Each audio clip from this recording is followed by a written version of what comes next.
Buenos días, mi nombre es Rolando García y con respecto a la pregunta de por qué en la República Mexicana hay entidades más desarrolladas que otras, considero que primero se debe a un proceso histórico donde la República Mexicana se divide en tres partes: la parte norte, la parte centro y la parte sur. Aproximadamente, retomando el momento en el Porfiriato, la parte norte se empezó a desarrollar gracias a la inversión en infraestructura, gracias al mercado estadounidense, en el cual entraba la inversión extranjera directa, y esto permitió que esta región se estuviera innovando, invirtiera más en tecnología, a pesar de las condiciones que no tenía, dada su condición geográfica. La parte centro pues es la parte que concentra prácticamente todo el sector servicios, y tenemos la parte sur, que es un sector de subsistencia, donde predomina principalmente el sector agrícola. También es porque ya está una estructura dada, como decía el señor Romero Marini, donde siempre una región va a depender de la otra. En este caso, la región innovadora va a depender de las materias primas de la región sur, y la región sur va a depender de la tecnología que esté utilizando la región norte. Aquí va a haber un intercambio desigual, porque la región norte va a estar innovando y va a estar produciendo en masa, y esto va a permitir que sus costos sean bajos y sus precios por ende también lo sean. En cambio, la zona sur va a ser una zona donde sea difícil producir, se produzca a una menor cantidad y los costos sean elevados. En este intercambio entre las regiones va a suceder que esa materia prima no va a ser competitiva en el mercado y va a tener su precio descender. Y esto provocará que esas regiones no tengan una captación monetaria adecuada, lo que conlleva a que no tengan una capacidad de ahorro, y esa capacidad de ahorro se pueda invertir en infraestructura, y esa infraestructura lleve a una mayor producción. Entonces, la solución que creo, de acuerdo a las teorías del desarrollo, principalmente a las teorías keynesianas, y la CEPAL lo retoma en un punto, es a las ventajas competitivas. ¿A qué se refiere esto? Que las regiones menos subdesarrolladas, las regiones subdesarrolladas se especialicen en las áreas donde la región más desarrollada no está especializada. Un claro ejemplo, llevándolo a nivel macro, es el de Venezuela, que pasó de ser una economía agrícola a una economía petrolera, y esto le permitió que en el mercado internacional tuviera un papel importante.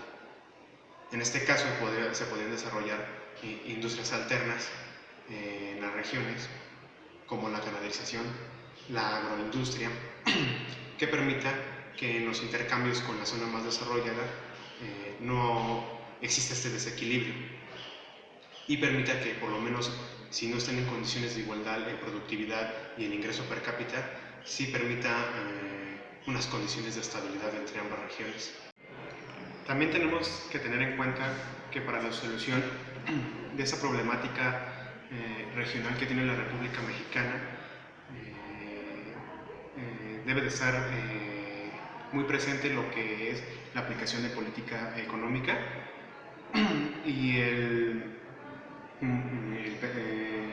pensamiento económico dominante, que en este caso es el neoliberalismo. Con el neoliberalismo, sus principales argumentaciones es la liberación comercial, la desregulación financiera, y esto permite que se agrave más el problema de la región de la República, debido a que las empresas pueden entrar sin ninguna restricción y pueden invertir en los sectores que les dejen mayores ganancias.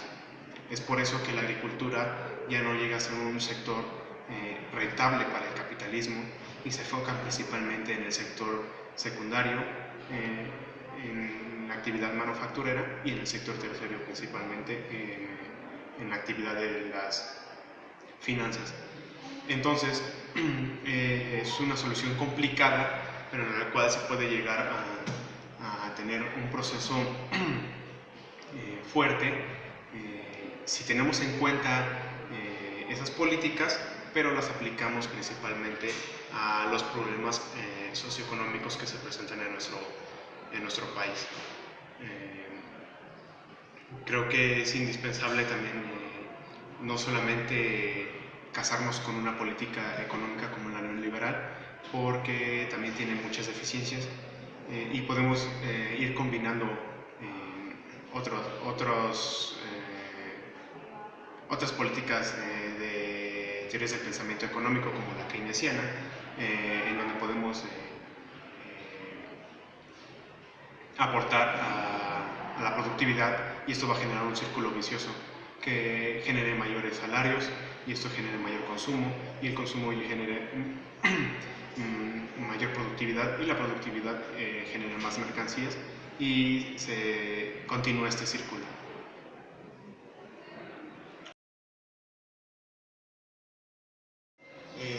Buenas tardes, soy Cecilia Hernández López. Yo voy a dar mi perspectiva acerca de por qué hay disparidades entre las tres regiones de la República Mexicana. Primero hay que ver que la República Mexicana está dividida principalmente en tres regiones, que es la región norte, centro y sur. En mi perspectiva, la región norte, aunque sea una región árida, esto hace que al tener estas características geográficas, tienda más hacia la necesidad de tener una mayor industrialización para así agilizar sus procesos productivos.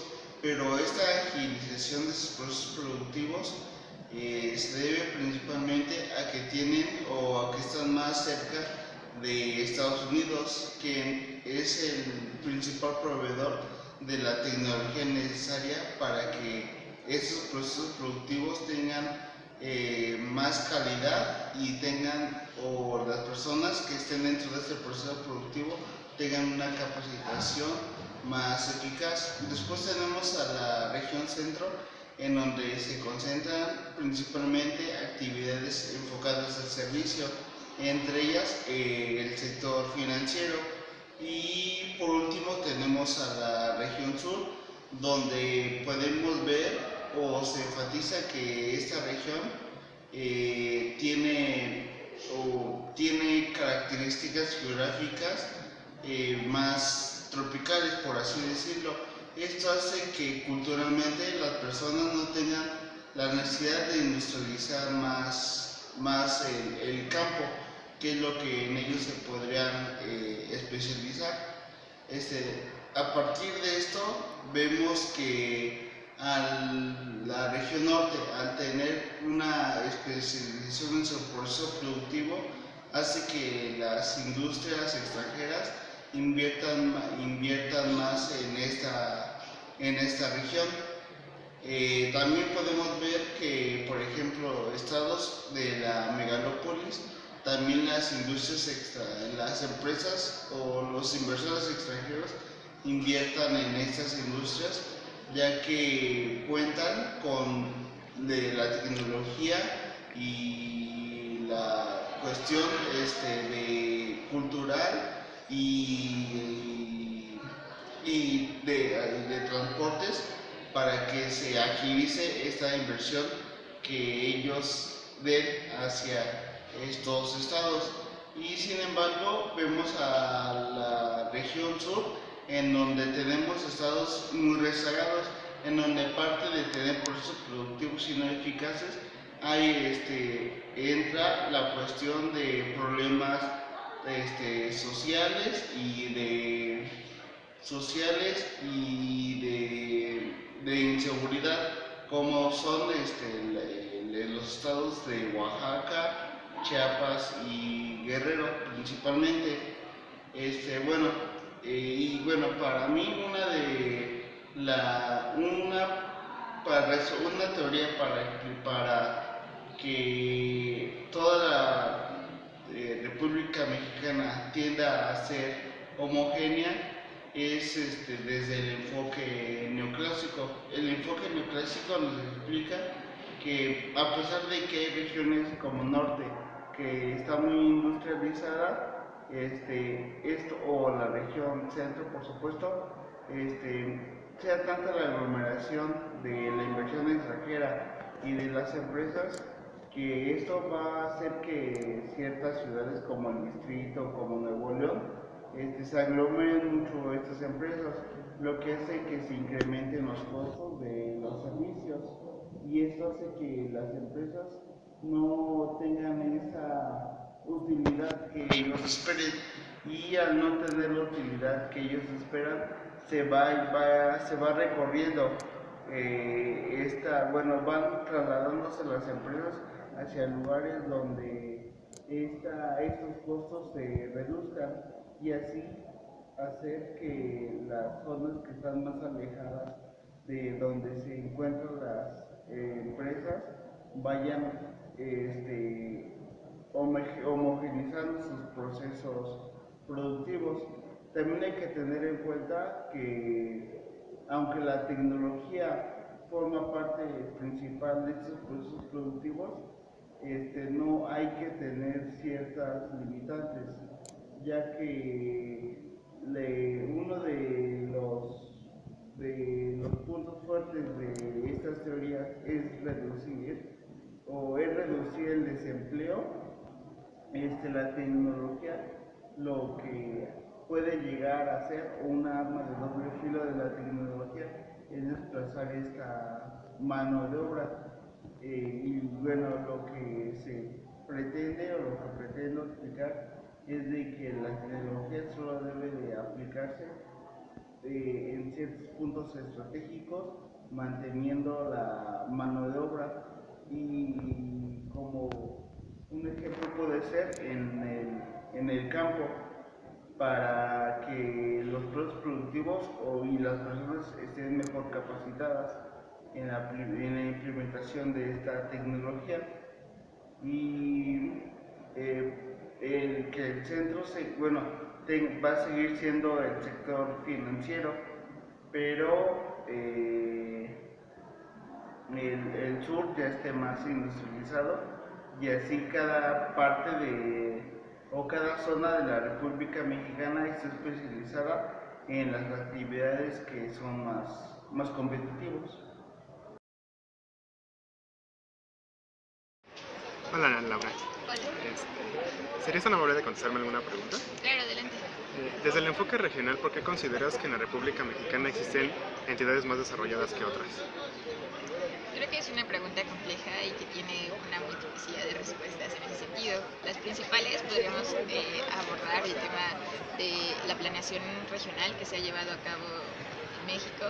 Es decir, es una rama súper nueva casi prácticamente, porque en los dos modelos, digamos, más específicos o más importantes que los que se ha desarrollado la economía mexicana, siempre se ha favorecido ciertas zonas que tienen como mayores ventajas en cuanto a la productividad y están por lo regular siempre cercanas a la parte fronteriza.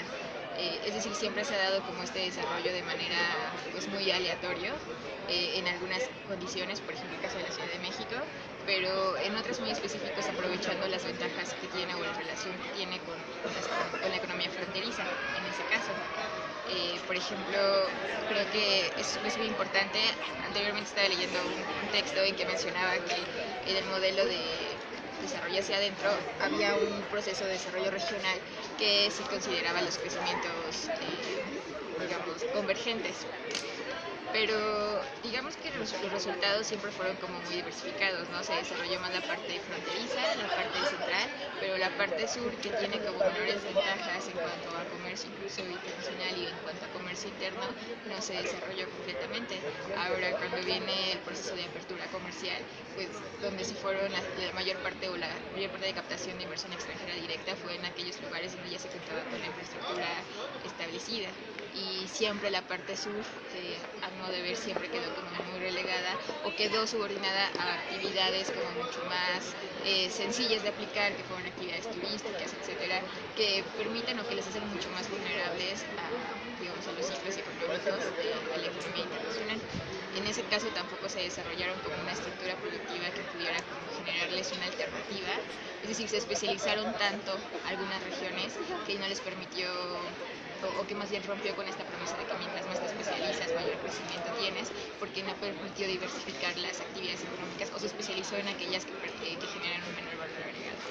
Entonces sí, creo que sería como esa parte en cuanto a política económica. La otra es también entre condiciones geográficas que tienen, ¿no? Es decir, esa necesidad de buscar como puntos o ventajas en cada uno de los puntos, pues permite que no haya como, no sean atractivos para la inversión, tanto nacional como extranjera.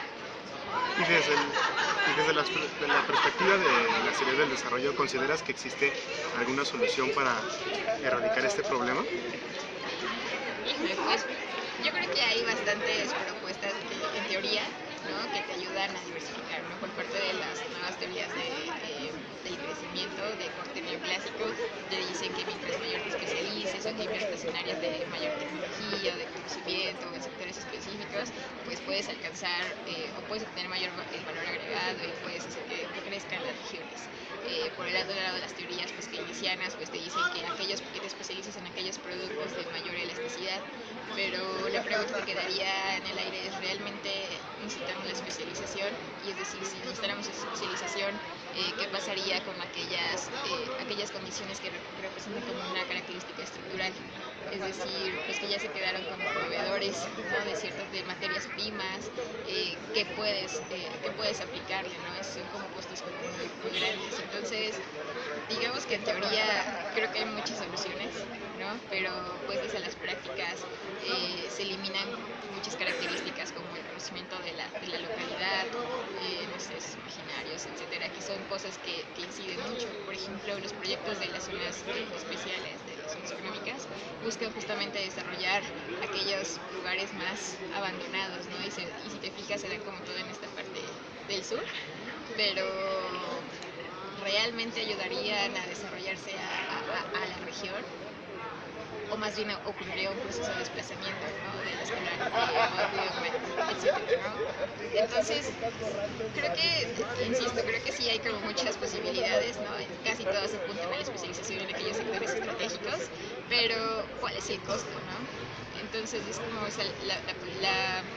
la dificultad en aquella respuesta es a costa de qué, ¿no? ¿Qué tanto estás dispuesto a dar a costa de tener un crecimiento? Y bueno, ya después te podría decir como otras teorías mucho más radicales, ¿no? Y realmente necesitamos un crecimiento. Gracias por regalarnos este pequeño momento. Lloremos.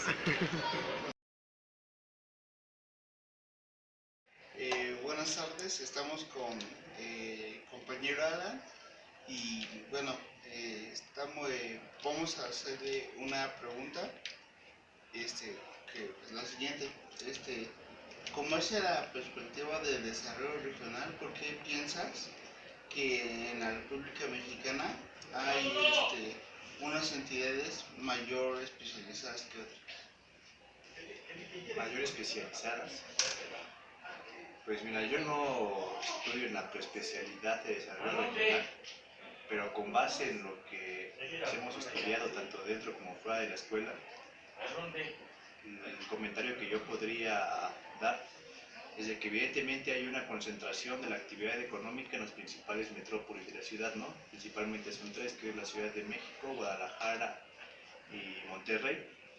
Y desde el mismo gobierno federal, desde el mismo estado, no ha habido una acción estratégica para generar políticas que contribuyan al desarrollo de las regiones o zonas más marginadas y pobres del país, ¿no? Entre los estados más pobres del país son Chiapas, Oaxaca, Guerrero, que aparte de al interno de estos estados hay un escenario de mucha conflictividad social.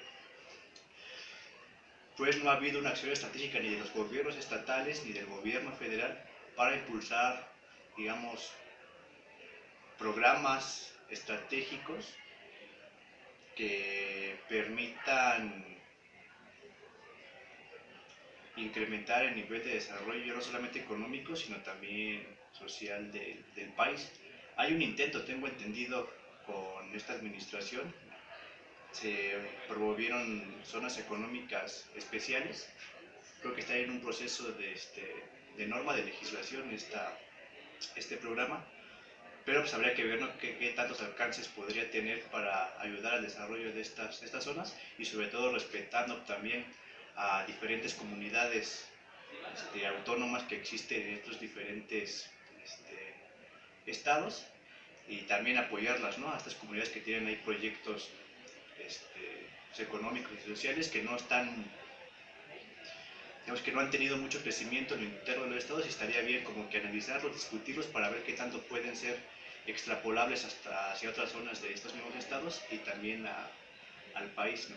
Y es una labor que le correspondería tanto al gobierno federal como al gobierno estatal, como a instituciones del estado, saber identificar estas cuestiones y a partir de ahí ejecutar programas de desarrollo estratégicos y que realmente tengan un impacto en la vida cotidiana de las personas que integran estos estados, ¿no? Es una tarea, pues, importante,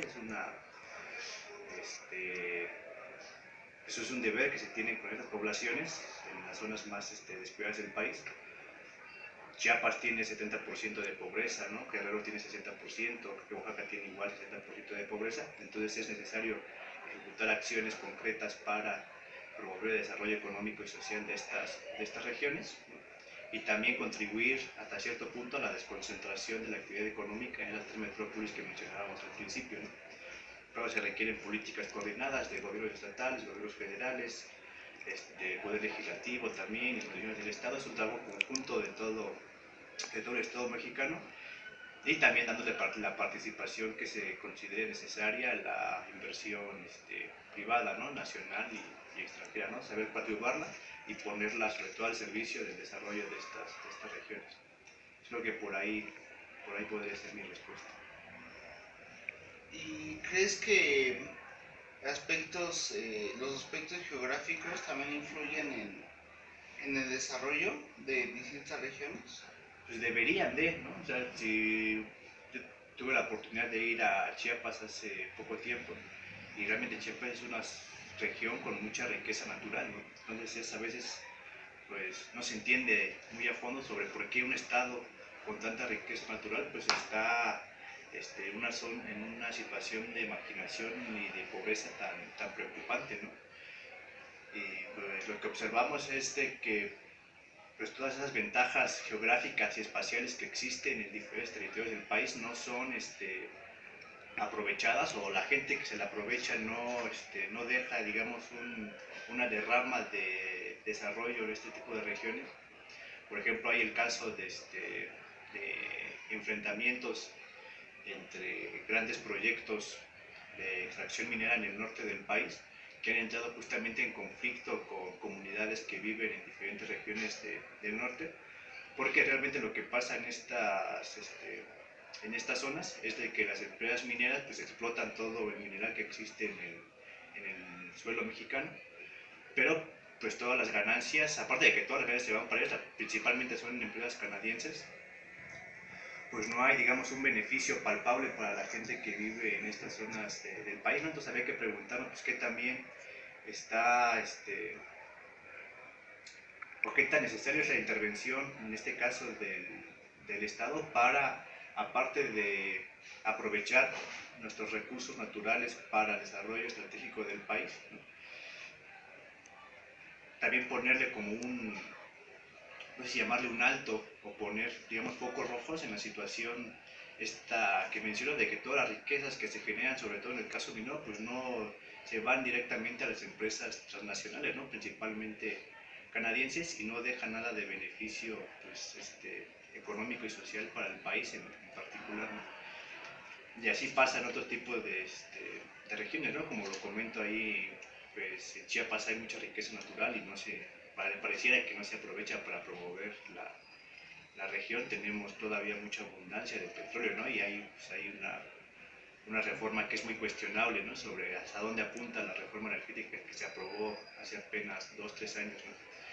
Entonces todo ese tipo de cuestiones las tenemos que discutir y analizar más a fondo, pero pareciera, a razón de tu pregunta, de que todo ese beneficio o todas esas elementos geográficos y espaciales que nos podrían permitir desarrollar económica y socialmente el país, pues no son aprovechadas, ¿no? Y los únicos que se han beneficiado de ese tipo de situaciones pues son grandes capitales, tanto nacionales como extranjeros, que no coadyuvan a un crecimiento generalizado y a un bienestar generalizado para la población en México.